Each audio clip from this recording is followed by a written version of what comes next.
ಬೀದರ್ನಲ್ಲಿ ಗುತ್ತಿಗೆದಾರ ಆತ್ಮಹತ್ಯೆ ಕೇಸ್ಗೆ ಬಿಗ್ ಟ್ವಿಸ್ಟ್. ಸಚಿವ ಖರ್ಗೆ ಆಪ್ತರು ಮನೆಗೆ ಭೇಟಿ ನೀಡಿದ್ರು. ಸಚಿನ್ ಸಹೋದರಿ ಸುರೇಖಾ ಹೊಸ ಬಾಂಬ್.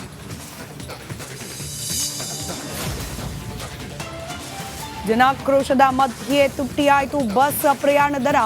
ಸರ್ಕಾರದ ವಿರುದ್ಧ ಬಿಜೆಪಿ ಸಮರ. ಅಶೋಕ್ ವಿರುದ್ಧ ರಾಮಲಿಂಗಾರೆಡ್ಡಿ ಕೌಂಟರ್.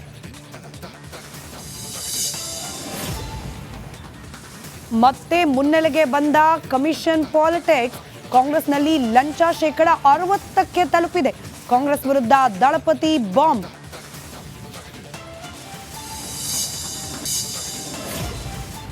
ದರ್ಶನ್ ಮೈಸೂರು ದಿನಗಳು ಇಂದಿಗೆ ಅಂತ್ಯ. ನಾಳೆ ಬೆಂಗಳೂರಿಗೆ ಆರೋಪಿ ವಾಪಸ್. ಮತ್ತೆ ಅವಧಿ ವಿಸ್ತರಣೆಗೆ ಅರ್ಜಿ ಸಾಧ್ಯತೆ.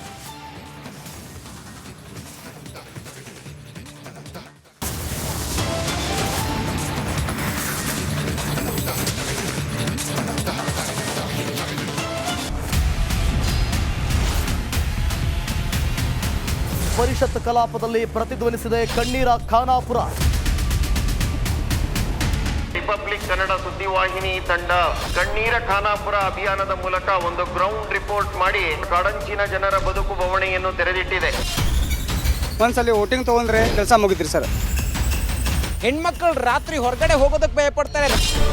ಹೆಸರಿಗಷ್ಟೇ MLAಗಳು ರೊಕ್ಕ ಮಾಡ್ಕೊಂಡು ಹೊಂಟಾರ. ಜನರನ್ನ ಈ ರೀತಿ ಸ್ಟ್ರಕ್ಚರ್ಗಳ ಮೂಲಕ ತೆಗೆದುಕೊಂಡು ಹೋಗ್ತಾರೆ ಅಂತ ಹೇಳಿದ್ರೆ ನಮಗೆ ನಾಚಿಕೆ ಆಗಬೇಕು. ಒಂದೊಂದು ಪರಿವಾರಕ್ಕೆ 15 ಲಕ್ಷ ರೂಪಾಯಿ ಕೊಡ್ತೇವೆ. ಶಿಫ್ಟ್ ಮಾಡುವಂಥದ್ದಕ್ಕೆ ಸರ್ಕಾರ ಅನುಮೋದನೆ ಕೊಡ್ತದೆ ಅನ್ನುವಂಥ ಭರವಸೆಯನ್ನು ಕೊಟ್ಟಿದ್ದೇನೆ. ನಾವು ನಿರಂತರವಾಗಿ ಕಣ್ಣೀರ ಖಾನಾಪುರ ಅನ್ನೋ ಶೀರ್ಷಿಕೆ ಅಡಿಯಲ್ಲಿ ಮಾಡಿದಂತ ವರದಿ ಮ್ಯಾಸಿವ್ ಇಂಪ್ಯಾಕ್ಟ್ ಆಗಿದೆ. ರಿಪಬ್ಲಿಕ್ ಕನ್ನಡ, ಇದು ನಿಮ್ಮ ಧ್ವನಿ. ಬಿಜೆಪಿ ಬಣ ಬಡಿದಾಟ. ಯತ್ನಾಳ್ ಮೊದಲ ಸಂದರ್ಶನ. ನಾನು ಅಧ್ಯಕ್ಷ ಮಾಡಿದ್ರೆ 130 ಸೀಟ್ ತೊಗೊಂಡ್ಬರ್ತೇನೆ. ಯಾವ ಜೋಡ ಹೊಂದಾಣಿಕೆ ಇಲ್ಲ, ಅಷ್ಟು ವಿಶ್ವಾಸ ಇದೆ ನನಗೆ. ವಕ್ಫ್ನಲ್ಲಿ ರೂಪಾಯಿ 150 ಕೋಟಿ bomb. Priyank Kharge first reaction.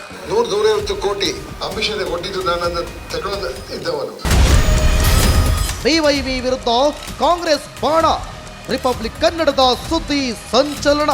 ಬರುವಂತ ಮುಖ್ಯಮಂತ್ರಿಗಳೇ ನಿಮಗೆ ಎಲ್ಲ ಅಧಿಕಾರ ಇದೆ, ತಾವೇ ಸಿಬಿಐ ತನಿಖೆಗೆ ಆದೇಶ ಮಾಡಿ. ಅವ್ರ ಸೀಳ್ ನಾಯಿಗಳಿದೆ ಅಲ್ಲ, ಬಿಡ್ಲಿ ಚೂ ಬಿಡ್ಲಿ, ಯಾರು ಬೇಡ ಅಂದಿದ್ದಾರೆ. ಬಿಜೆಪಿಯಲ್ಲಿ ಬಂಡಾಯದ ಗುಡುಗು. ವರಿಷ್ಠರಿಗೆ STS ತಿರುಗೇಟು. ದೊಡ್ಡವರು ಏನು ಡ್ಯಾಮೇಜ್ ಮಾಡೋದಿಲ್ಲ. ಸಣ್ಣ ಗುಬ್ಬಿ ಮೇಲೆ ಏನೂ ಇಲ್ಲದೆ ತಪ್ಪು ಮಾಡಿದಂಥವ್ರಿಗೆ ನೀವು ಮಾಡಕ್ಕೆ ಹೋಗ್ತೀರಿ, ಸಸ್ಪೆಂಡ್ ಮಾಡಕ್ಕೆ ಹೋಗ್ತೀನಿ ಅಂತೀರಿ, ಅನರ್ಹ ಮಾಡಕ್ಕೆ ಹೋಗ್ತೀನಿ ಅಂತೀರಿ. ವೆಲ್ಕಮ್ ಮಾಡ್ತೀನಿ. ರಾಜಕೀಯ ಸುದ್ದಿಗಳ ಹೆಡ್ ಕ್ವಾರ್ಟರ್.